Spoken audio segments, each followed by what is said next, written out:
Me he encontrado con unos videos de César Aira, el prolífico escritor argentino, que ha publicado además un libro sobre comentando, criticando, haciendo análisis de distintos autores latinoamericanos.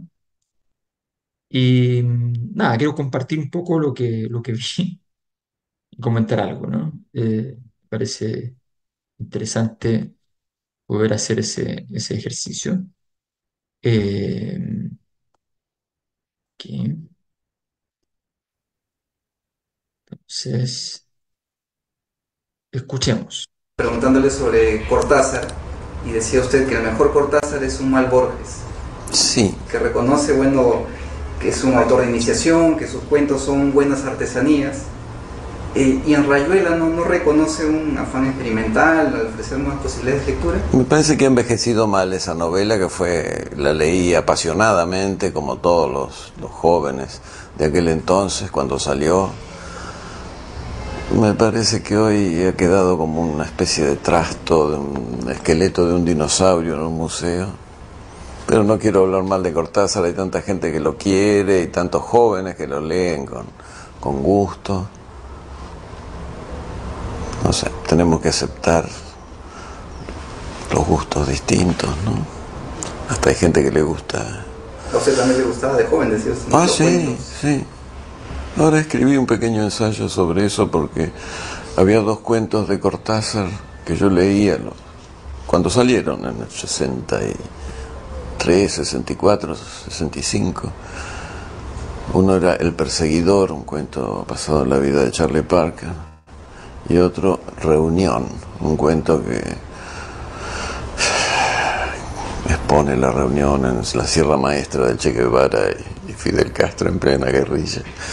Y esos dos cuentos a mí, cuando los leí, me parecieron la cumbre de la literatura, algo sublime, algo que insuperable, casi como para desalentar la vocación de escritor de un joven, porque ya estaba todo escrito. Bueno, los volví a leer 30 años después y los encontré tan increíblemente malos, tan ridículos, ¿no? Casi cosas que no podrían haber llegado a la imprenta porque son para reírse de lo malos que son. Y me pregunté, ¿cómo es posible? ¿Tan estúpido era yo cuando era chico? Creo que no. Bueno, eso es lo que razono en extenso en este ensayo, que Cortázar justamente es el autor de iniciación, porque yo encontraba tan buenos esos cuentos, porque era lo que yo en ese momento estaba en condiciones de escribir, ¿no? Entonces yo veía ahí plasmado, hecho, lo que yo quería escribir en ese momento. Creo que ese es el secreto de la fascinación de los jóvenes con Cortázar. Y en el caso de Sábato, ese señor perfectamente racional, dice usted, que juega al maldito. ¿Cómo definiría la obra de Sábato? ¿No? ¿La reconoce en alguna novela? No. Escribí una novela corta, en fin, de receta existencialista, El túnel, que sigue siendo legible y la siguen leyendo los chicos en los programas de literatura de los colegios.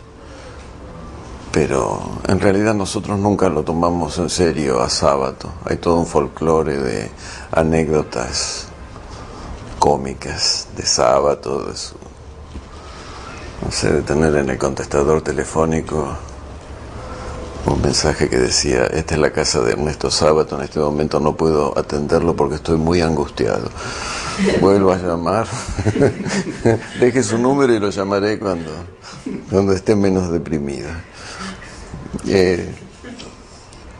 Ciertas o no, todas esas anécdotas que nos han hecho reír durante tantos años, bueno, para eso sirvió Sábato, para darle un poco de alegría a la gente. En su artículo la nueva escritura habla sobre el rendimiento decreciente, ¿no? o del supuesto agotamiento de la novela de tramas y personajes. Guillermo Martínez le respondió a este artículo y decía entonces: ¿cómo explica usted que George Lawrence, Nabokov, Henry Miller, Kafka, Camus que sin salirse de la forma convencional, dice él, crearon novelas novedosas, mundos novedosos. Bueno, Kafka se salió de la forma convencional y de toda esa lista es el único escritor realmente bueno. No sé, no puedo polemizar por... No puedo polemizar, después decir que Cortázar es un trasto viejo, un dinosaurio, después de decir que no se puede tomar en serio a Ernesto Sábato y que más bien es motivo de sorna, de burla, de una especie de existencialismo barato. A ambos, en el fondo, los trata de libros de quinceañeros, básicamente, y del listado donde están Nabokov, y está, en fin, un conjunto de autores, va y dice que solo Kafka y Salva y un escritor relevante. Bueno, eh, son esas cosas que uno no sabe qué hacer. A mí me parece fantástico que tipo como César Aira, que su obra es más experimental y está muy bien en ese sentido, pero que de hecho una de sus obras más conocidas, y yo creo, me imagino que es la más influyente, de hecho, eh, se conoce, se tiene el título del Vestido Rosa de Sábado, ¿no? Eh, respecto a las complejidades de la identidad de un joven escritor, en referencia más o menos evidente a Ernesto Sábato. Eh, obviamente no es el libro trata solo sobre ese personaje, eh, pero básicamente toma el tipo de personaje de Ernesto Sábato, personajes urbanos, atrapados en la pérdida del sentido de la experiencia humana. Eh, entonces, y a partir de eso, César Aire plantea un diálogo con la literatura argentina. Nada, ¿qué puedo decir? Eh, yo amo a Sábato, ¿qué puedo decir? Eh, cuando dice que Cortázar era un mal Borges, tiene poco sentido porque Cortázar tiene muy poco de Borges. Hay parentescos de Cortázar en términos de estilo literario. Uno podría buscarlo más bien con autores contemporáneos de su época, con un Milan Kundera, cosas así. No, no tiene mucho sentido. Hay algo con, puede haber una triangulación con Benedetti, pero con Sábato y con Borges, poco que ver, poco que ver. Cortázar es más experimental, evidentemente, también. Eh, es más gracioso también, por supuesto. No sé, es interesante escuchar a Aira, eh, pero me parece que está sobrepasado de un defecto que no es tan argentino, ¿eh? Los argentinos tienen muchos defectos, pero hay defectos que no son tan argentinos. Uno de ellos es la envidia, que no es tan argentino. Eh, en Chile nosotros tenemos casi como deporte nacional eso, pero sobre todo en estos ámbitos más intelectuales. Pero en Argentina no, eso no es tan así. Sin embargo, aquí cuesta entender la magnitud de la crítica. Uno puede decir, mira, se pasó de rosca con el existencialismo quinceañero.